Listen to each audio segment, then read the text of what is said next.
చంద్రబాబుకి Vijayamma phone call ఏం మాట్లాడారో మీరే వినండి. ఇప్పుడు తెలుగుదేశం పార్టీకి మంచి రోజులు వచ్చేసాయి.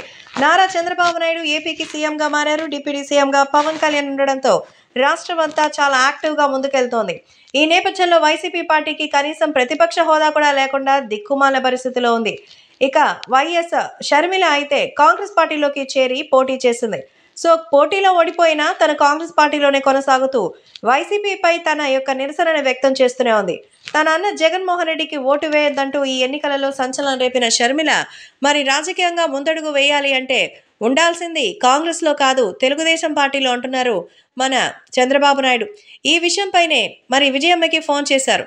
వస్తానంటే మీరు కానీ విజయమ్మ మరి తనతో పాటు షర్మిలను కూడా తీసుకొని వస్తే తనకి మంచి పదవులు ఇస్తానంటూ మరి ఆయన చెప్పినట్టుగా అయితే సమాచారం. వైసీపీ పార్టీ తను కోరినట్టుగానే అపజయం పాలైంది. అంతేకాకుండా జగన్మోహన్ రెడ్డిని ప్రజలు ఎవరూ నమ్మలేదు. గతంలో అధికారంలోకి వచ్చిందంటే అది కేవలం షర్మిలమ్మ యొక్క ప్రోత్సాహం వల్లనే.